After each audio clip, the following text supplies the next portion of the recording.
When people talk about homosexuality, they often ask, is it a choice? I heard it is. Hello, what's your name? Christian. Well, Christian, let's see what the latest science has to say. Oh, that.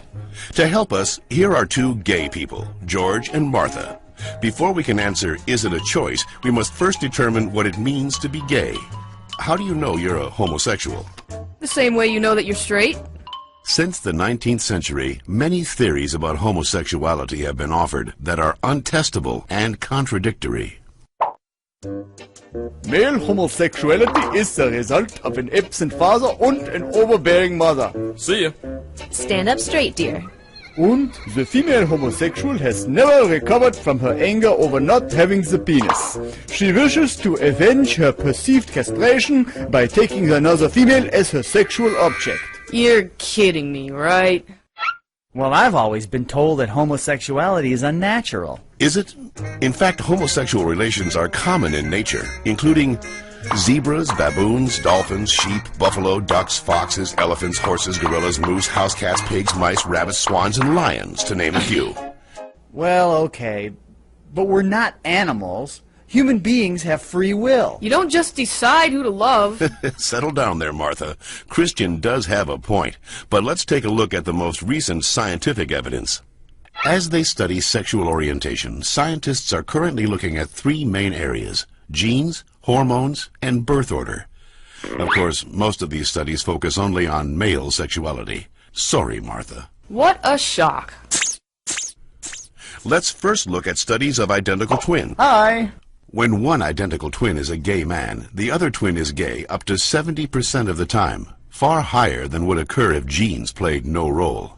In fact, these studies show that genes play a greater role in determining sexual orientation than they do in whether or not you're right or left-handed.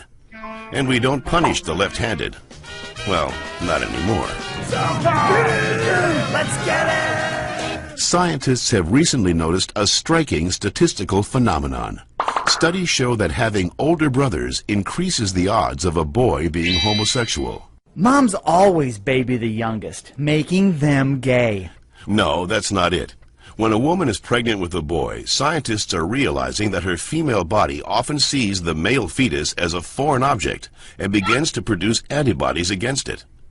The more boys a woman has, the more adept her body becomes at feminizing the fetus, which may explain why with every successive boy, the odds that he will be gay go up significantly. All right, maybe you all accept it, but what about those people who started out gay and say they became straight by discovering God? What about ex-gay ministries?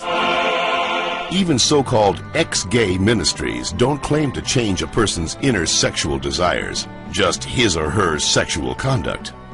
We're still gay.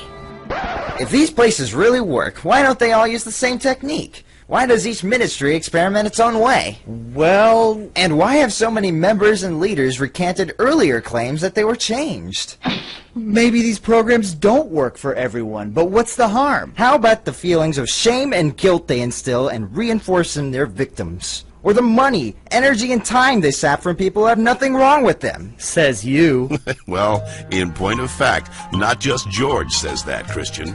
The American Medical Association, the American Psychiatric Association, the American Psychological Association, the American Psychoanalytic Association, the American Academy of Pediatrics, and the National Association of Social Workers have all stated that homosexuality should not be treated as a mental disorder, and that they oppose attempts at reparative or conversion therapy, and that sexual orientation is not a choice and cannot be changed.